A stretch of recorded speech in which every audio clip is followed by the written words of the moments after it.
Vamos abrir a palavra do Senhor, Evangelho de Mateus, capítulo 16. Vamos ler a partir do verso de número 13. Mateus 16, a partir do verso de número 13. Quem for encontrando, se coloque de pé em reverência à palavra do Senhor, para que façamos a leitura. Mateus 16, verso 13. Amém? Declara o seguinte: E chegando Jesus às partes de Cesareia de Filipe, interrogou os seus discípulos, dizendo: Quem dizem os homens ser o Filho do Homem? E eles disseram: uns João Batista, outros Elias e outros Jeremias, ou um dos profetas. Disse-lhes ele: E vós, quem dizeis que eu sou? E Simão Pedro, respondendo, disse: Tu és o Cristo, o Filho do Deus vivo. E respondendo, Jesus disse-lhe: Bem-aventurado és tu, Simão Bar-Jonas, porque não foi carne e sangue quem tu revelou, mas meu Pai que está nos céus. Amém? Pode se assentar.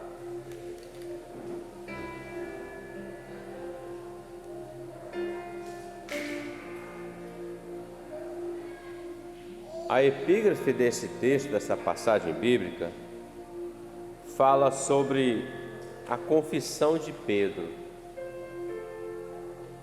E nós vamos observar nesse texto, queridos, que o Senhor Jesus tinha uma preocupação. Ele está preocupado. Qual era o pensamento que as pessoas tinham a respeito dele? Veja que ele, chegando àquela região de Cesareia, ele pergunta para os discípulos: O que dizem os homens ser o Filho do Homem? Nessa expressão ele está querendo dizer o seguinte: o que eles falam a meu respeito? O que eles pensam a meu respeito? O que eu sou para eles? Isso é uma pergunta feita nesse tempo aqui bíblico, pelo próprio Senhor, aos apóstolos. Mas também é uma pergunta que Ele faz a nós, pelo Espírito Santo. Quem é Jesus para você? Quem é Jesus para mim? Como nós enxergamos o Senhor Jesus? Como nós vemos Ele? De que maneira Ele me é propício ou próprio para mim? Então, uma pergunta bem atual, apesar dela ter sido feita nesse tempo aqui, é uma pergunta que vem até os nossos dias, e ela vai durar até o fim dos tempos, queridos irmãos. Pois bem, a resposta dos apóstolos é interessante refletirmos sobre isso, porque a resposta deles também ela reflete muito na nossa atualidade. Refletiu naquele tempo e reflete em nossos dias. Qual foi a resposta? Eles disseram assim: uns estão dizendo que o Senhor é o João Batista, outros estão dizendo que o Senhor é o Jeremias, outros estão dizendo que o Senhor é um dos profetas. Ou seja, havia 4 visões ou 4 interpretações ou 4 pareceres acerca do Senhor Jesus. Diziam que ele era o João Batista, ou Elias, ou Jeremias, ou um dos profetas. 4 visões. Quando nós olhamos para esses nomes que são mencionados, João Batista, por exemplo, João Batista foi aquele que nós vamos ler a partir do Evangelho, dizendo que apareceu João Batista pregando, às margens do Rio Jordão. A mensagem de João Batista é: arrependei-vos, porque é chegado a vós o reino dos céus. E João começa a anunciar o reino de Deus. João batiza as pessoas nas águas, é o batismo do arrependimento. E João começa a trazer uma palavra para o povo. E a palavra vai dizer, quando nós olhamos para os evangelhos, que as pessoas iam ter com João as margens do Rio Jordão. As pessoas saíam das suas cidades, dos seus lugares, suas vilas, e iam lá para ouvir João acerca da palavra do reino de Deus. Então deixa eu te falar algo aqui. Existe um período bíblico chamado período interbíblico. De Malaquias a Mateus são cerca de 400 anos. É um período onde não se levantou nenhum profeta reconhecido, não temos escrito sobre isso. Então era um período chamado do silêncio, e João vem falando. As pessoas tinham sede de Deus. As pessoas, elas queriam ouvir Deus falar. Então João era o último profeta do Antigo, começando ali o Novo Testamento. E ele vem trazendo uma mensagem poderosa, a palavra de Deus. Os soldados perguntavam para ele: e nós, o que nós vamos fazer? Os fariseus perguntavam o que nós vamos fazer. O mais simples perguntava: e nós, o que nós devemos fazer? Por quê? Existia uma preocupação deles acerca do reino de Deus, porque ele vem trazendo o anúncio: olha, arrependei-vos, porque é chegado a vós o reino de Deus, ou o reino dos céus. E eles olhavam para Jesus e achavam que Jesus era tipo João Batista, um homem de uma mensagem, de uma palavra poderosa, um homem que anunciava o reino de Deus. Simplesmente isso. Pois bem, o segundo que os apóstolos respondem ao Senhor fala de Elias, o profeta Elias. Elias é conhecido como profeta do fogo.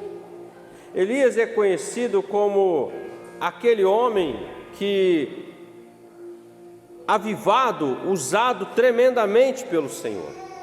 Nós conhecemos a história de Elias, a história bíblica vai narrar que Elias foi um homem que foi levantado num tempo onde havia uma profunda idolatria na nação.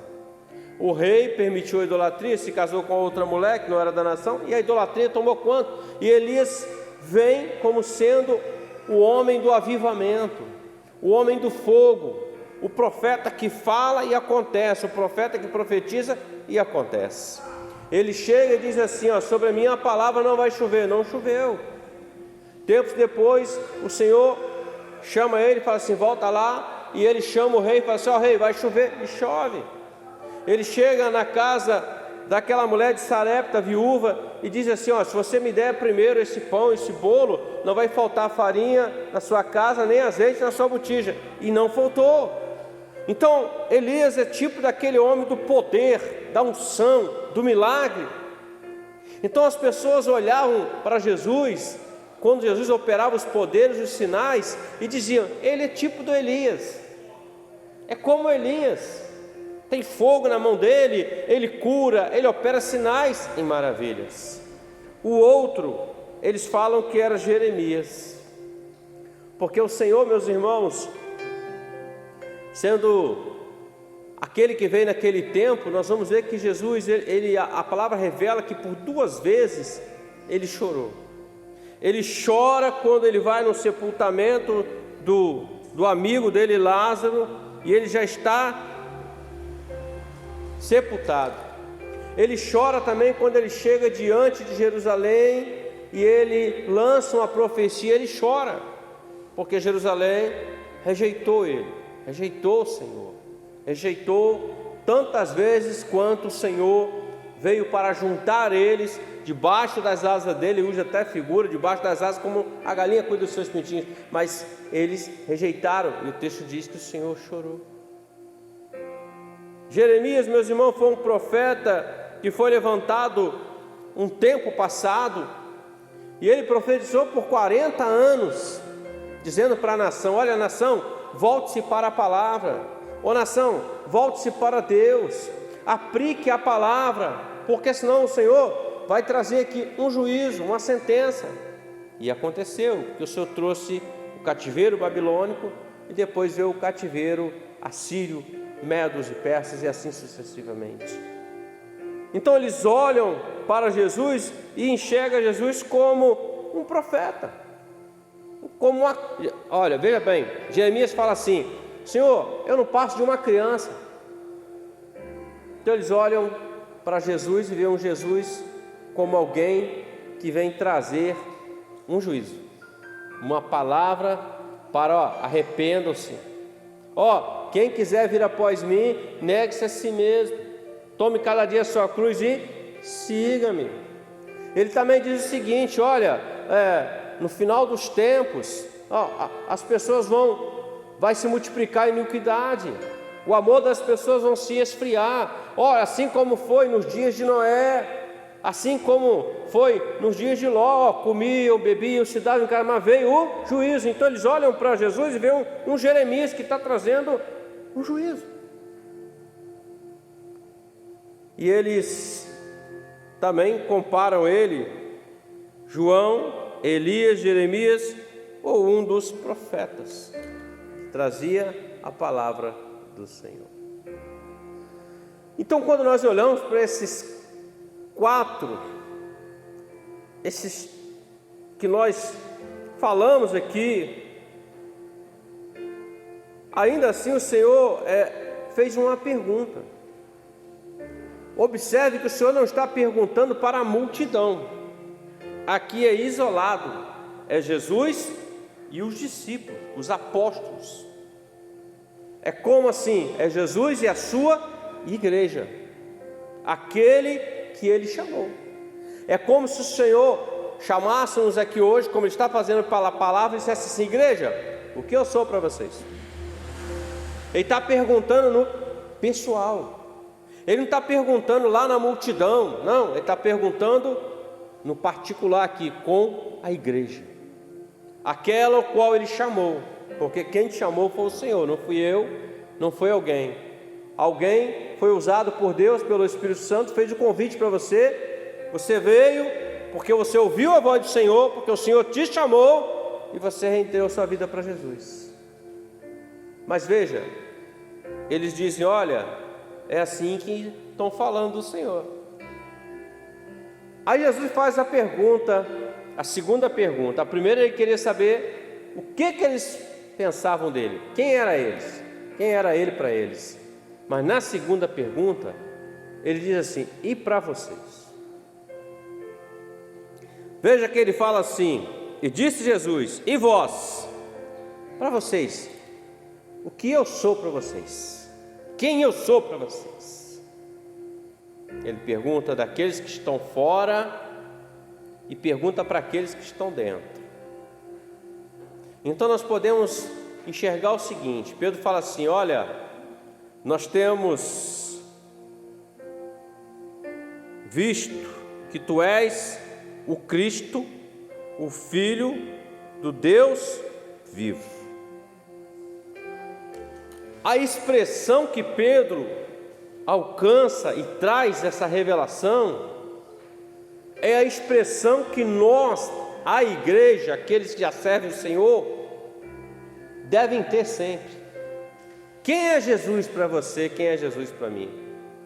Ele é o Filho do Deus vivo, é o Deus, é o Salvador, é o Remidor, é aquele que veio para resgatar a sua alma, a minha alma. É aquele que veio para tomar uma noiva, uma esposa. É aquele que veio, está preparando um lugar para que coloque os seus, aquele que os reconhece como Senhor, como Deus e Salvador.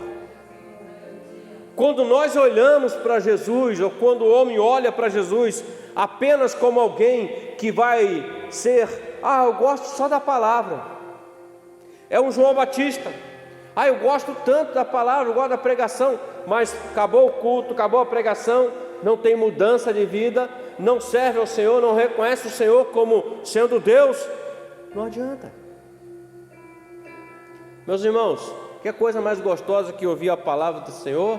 Só a presença de Deus, é lógico. É bom, mas só isso não adianta. Alguns vêm ao Evangelho, ou vêm até o Senhor, e o Senhor opera com poder. É o Elias. Eu preciso de uma cura, o Senhor chora aos pés do Senhor, jejua, clama, busca, e o Senhor, na sua infinita bondade, misericórdia e graça, Ele estende a mão dEle, Ele cura, Ele opera, Ele restaura, Ele reconcilia, Ele opera o impossível. E a pessoa, ainda assim, ela não reconhece Jesus como sendo Deus. Haviam 10 leprosos que passaram diante do Senhor. E eles passam clamando: Jesus, filho de Davi, tem misericórdia de nós. Eles estavam pedindo uma cura. Só isso. E Jesus fala assim: vão até o sacerdote, mostre-se a eles e oferece o sacrifício. Porque a lei mandava assim. E eles estão caminhando em direção ao templo. Aí eles observam: nós estamos curados. Feliz Davi, todo mundo feliz, curado. Quem que não quer ser curado de uma enfermidade que vai te matar? Quem que não quer, meus irmãos? Só o bobo que não. Todo mundo quer. Mas aí um deles, ele volta para agradecer. Ele chega diante do Senhor Jesus e fala, e se prostra para agradecer. Ele fala assim, preste bem atenção: ué, onde estão os outros 9? Só você voltou para dar glória a Deus? Só você voltou para agradecer? E Jesus fala para ele: vai, porque a tua fé te salvou. Porque para aquele um daqueles 10 leprosos, ele era o Cristo, o Salvador. O Senhor, meus irmãos, Ele tem poder sim para curar. Ele quer abrir porta, Ele quer fazer maravilhas no meio do povo dEle. Mas Ele tem algo muito maior do que qualquer cura, qualquer porta aberta. Ele tem salvação. Esse é o propósito principal do Evangelho: trazer salvação. O Senhor não quer só curar, o Senhor não quer só levantar alguém que está caído, não. Ele quer mais que isso. Ele quer levantar aquele que está caído, quer que se coloque de pé na presença dEle e que permaneça na presença dEle nesse tempo e na eternidade com Ele, meus irmãos. Jeremias: converta-se, a mensagem de juízo, o quebrantamento. O Senhor tem muito mais do que isso. Tudo que o Senhor quer é que enxerguem Ele como sendo Cristo, Salvador. Isso é o que nos basta, meus irmãos. Veja que Pedro, ele diz: tu és o Cristo, ou seja, o ungido, o Messias, o Salvador, o Filho do Deus vivo. E Jesus fala assim: bem-aventurado és tu, Simão, porque não foi carne e sangue que tu revelou, mas meu Pai que está nos céus. Pedro aqui, representando a igreja, os 12 ali, representando a igreja. Quando nós estamos no corpo, igreja, juntos, nós vamos alcançar a revelação do Pai. Nós vamos entender quem é Jesus. Não Jesus é histórico, pregado no madeiro. Não Jesus do jeito que a mídia, o homem coloca aí. Não. Um Jesus que é filho do Deus vivo, Salvador, aquele que veio, se entregou no madeiro por você e por mim, pagou um alto preço. Qual foi o preço? A sua vida, o seu sangue lá no Calvário, vertendo, e ainda disse assim: está consumado. Mas o mundo, muitos veem o Senhor apenas como alguém que vai lhe favorecer de alguma forma. Não querem compromisso com o Senhor. Muitos não querem, irmãos, infelizmente. Muitos querem o benefício da obra, mas não querem o compromisso da obra. O benefício é esse. O Senhor é muito claro, meus irmãos. Ele é o nosso pastor. E nada vai nos faltar. Ele está conosco, Ele está aqui nessa noite. Ele está na sua casa quando você está clamando. Ele é Deus que cuida de você, Ele é Deus que cuida de mim. Ele é Pai amado, é o Abba Pai, como disse Jesus, Abba Pai. Ele quer cuidar sim, mas Ele quer muito mais do que um simples cuidado para esse tempo. Pastor, mas então nós não podemos pedir oração para cura? Não, absolutamente não é isso que eu estou falando. Eu estou dizendo que podemos sim, claro. Você acha que eu não peço? Claro que eu peço. Pedir, assim você, claro que eu peço. É mandamento do Senhor, ensinamento do Senhor. Mas quando Jesus é para mim só o pedir, eu vou receber sim, pela misericórdia e bondade do Senhor. Mas e a eternidade? Qual é o maior bem que você tem? Sua alma. Qual é o maior bem que eu tenho? A minha alma. O homem, ele fica arrumando formas de prolongar a vida dele, como se ele pudesse fazer isso. Medicina, ciência, e assim vai. Alguns tentam melhorar até a sua aparência, mas tudo é vazio, irmãos. Há um tempo determinado. Tudo tem um tempo determinado, um propósito debaixo dos céus. Eclesiastes capítulo 3 revela: tudo tem o seu tempo. E olha que ele fala assim: tempo de nascer, tempo de morrer. A história sua e minha, a história da minha vida e da sua vida, ela é contada a partir do seu nascimento. Ela se encerra aqui na sua morte, nesse tempo. Então, entre nascer e morrer, há uma história sua contada, nos céus e no meio dos homens. Essa história é que vai fazer a diferença na eternidade. Ela vai definir viver uma eternidade com Deus ou viver uma eternidade afastada de Deus. Então é nesse tempo presente que há essa definição. Então que o Senhor, Ele não seja apenas aquele de palavras maravilhosas, que não seja apenas aquele do quebrantamento, que não seja apenas aquele do fogo, do poder, do mistério. Não! Cristo, Filho do Deus vivo, nosso Salvador. Porque quando nós entendemos isso, meus irmãos, automaticamente ou naturalmente, digamos assim, isso tudo nos é acrescentado, nos é agregado. Quando nós reconhecemos que Ele é Senhor e servimos a Ele com alegria, independente da dor ou da necessidade que estejamos passando, independente das dificuldades, tenha certeza de uma coisa: Ele vem, Ele consola, Ele te dá condição, Ele cuida de você, Ele cuida de mim, Ele opera na sua vida, Ele opera na minha vida. Operando Deus, quem impedirá? O Senhor fez essa pergunta naquele tempo, mas a pergunta ela ecoa até os nossos dias: quem é Jesus para nós? E eu quero crer que saindo daqui nessa noite, nós estamos entendendo que Jesus é para nós o Cristo, o Filho do Deus vivo. As demais coisas Ele nos acrescenta.